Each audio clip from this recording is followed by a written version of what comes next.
In this part of 6.3, we're going to look at finding the present value of investments. So that means the current value of the investment.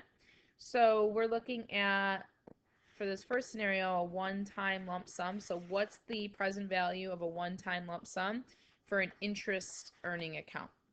So if we look at our formula, it looks very similar to the PERT formula. So if you remember in the previous section, this formula here. So the difference is the A and the P are switched, and now we have a negative. And the reason for that is because you're trying to solve for P. So that means you're dividing by e to the RT.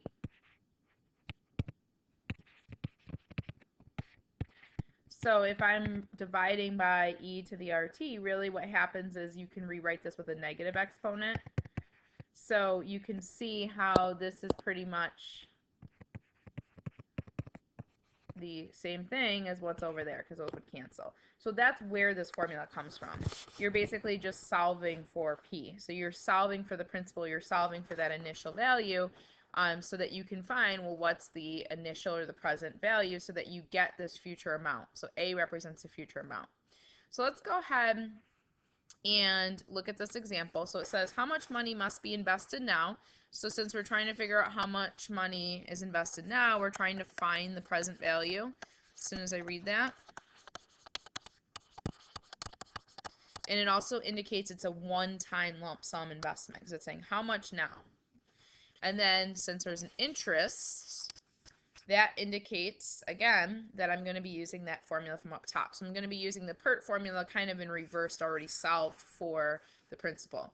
So this is a situation where it's a one-time with interest. So no integrals because we're talking about a one-time investment.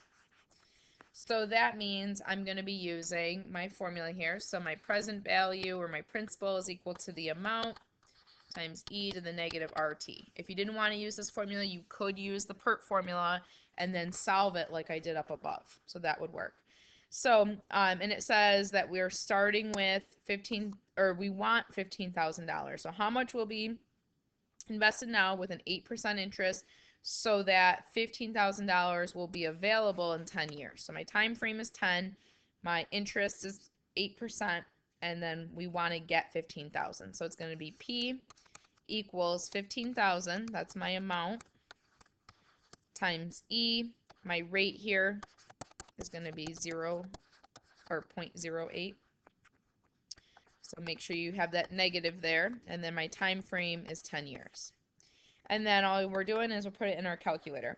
And like I said, you could use that PERT formula. It would just mean you're dividing by e to the 0.08 times 10 power. But there wouldn't be a negative because you're dividing by it. So just keep that in mind. Either these are equivalent ways of solving. So when I do that, I end up with $6,739.93.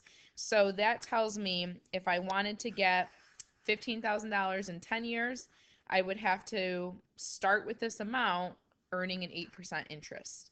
And then that would get me the $15,000 in 10 years. So that's what it means. And this is good to know because if you're trying to save money and you have, the interest and it's compounding continuously and you know how much you want to have in a certain time period, this will tell you how much you need to start with. So that's kind of how this can be helpful. And then lastly in this section is we'll now applying this with integrals. So how can this help us with integrals?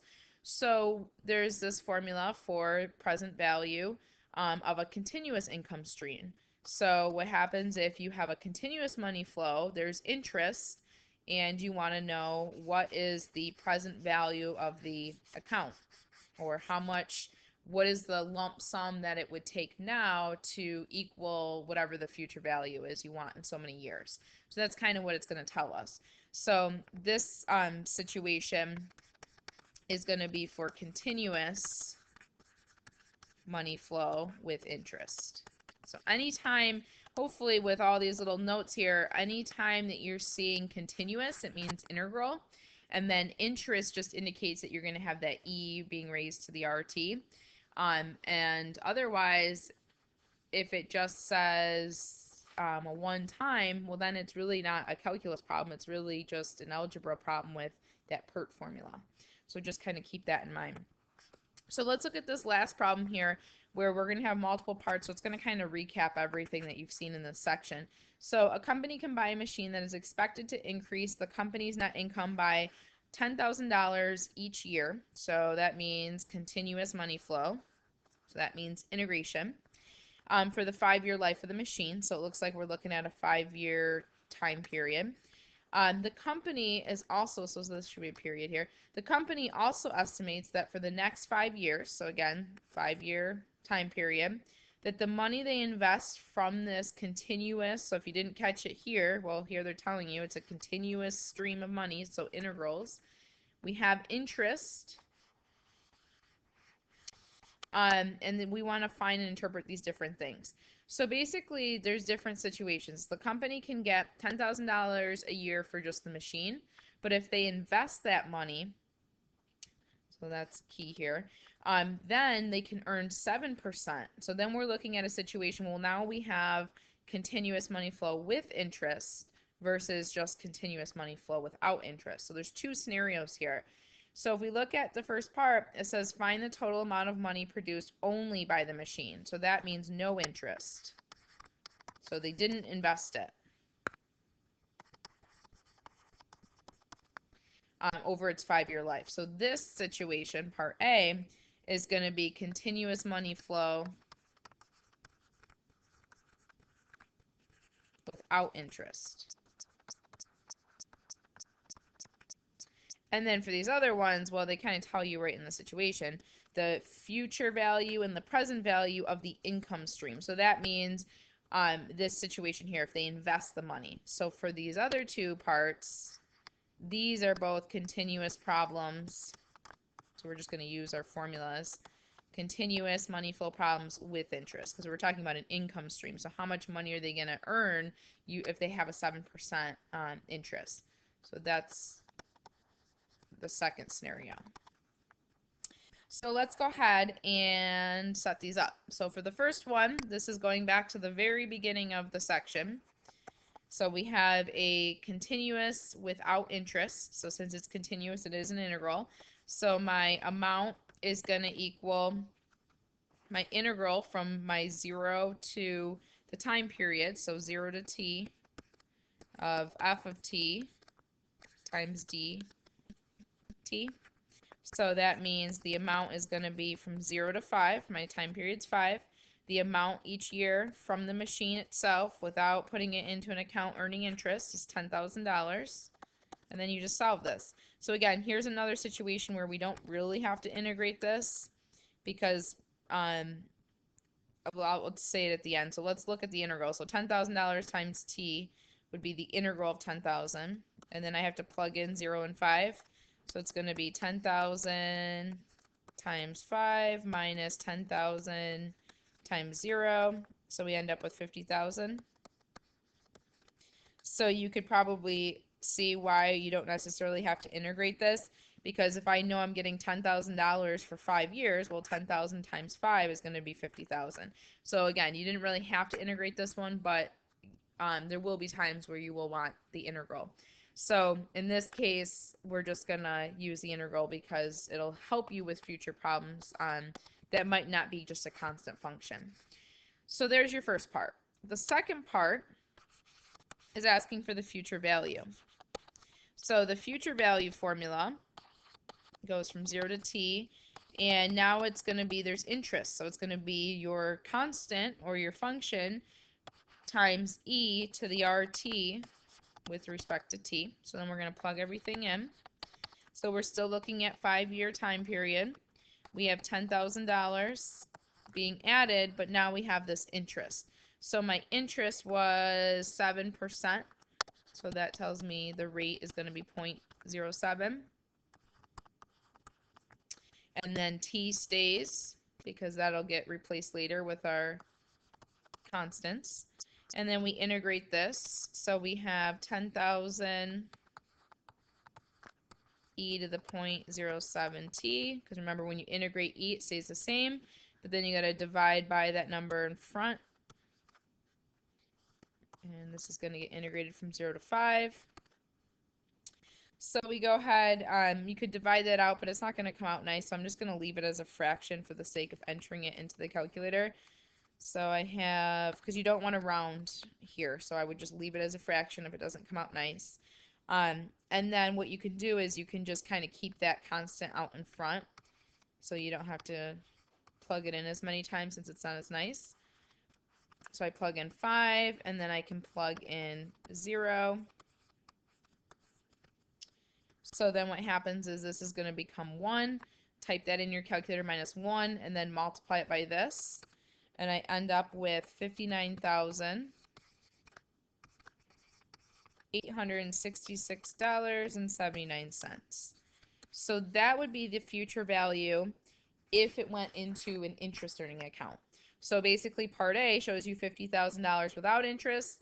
Part B is showing you, okay, well, you get $59,000 if it went into an account earning 7% interest. So that's kind of how those two compare.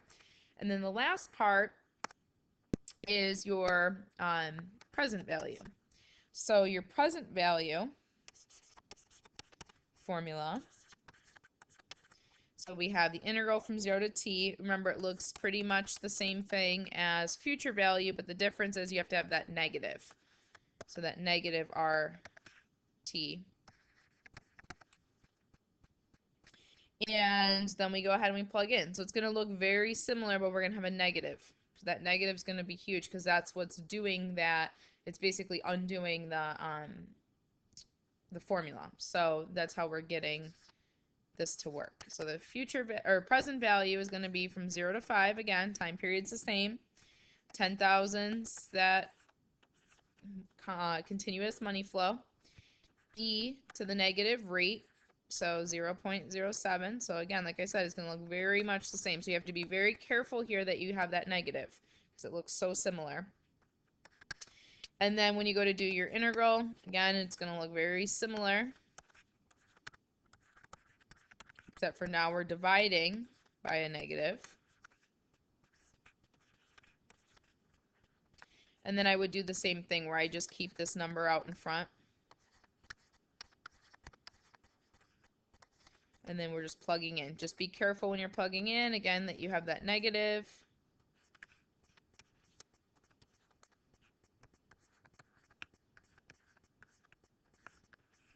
So it's going to end up being this -1, because this will go to 1, times the 10,000 over negative 0.07. And when you do that, you end up with $42,187.42. So what this means, let me get that 42 there. So what this means is the present value of the account is worth $42,187.42. So in other words, what that means is this is the amount of the lump sum that would have to be deposited now to have the $59,000 later. So instead of doing the $10,000 continuously for the next 5 years, this is what you could put into the account one time lump sum with an 8%, or not 8%, 7% interest, and it would then equal the 59,000. So that's what present value is telling you, is what would the lump sum have to be to give you that future value that you wanted. So that's what it means. So those are all your different formulas. Remember, if you see continuous, that means integral. If you don't see continuous, it means you're going to be using that PERT formula. And with the exception of if there's interest, then it's going to be using that PERT combination with integral if it's a continuous problem, versus if there's no interest, then you're looking at something like Part A here. Otherwise, just pay attention to the wording, pay attention to the detail, especially with those negatives in the present value formulas.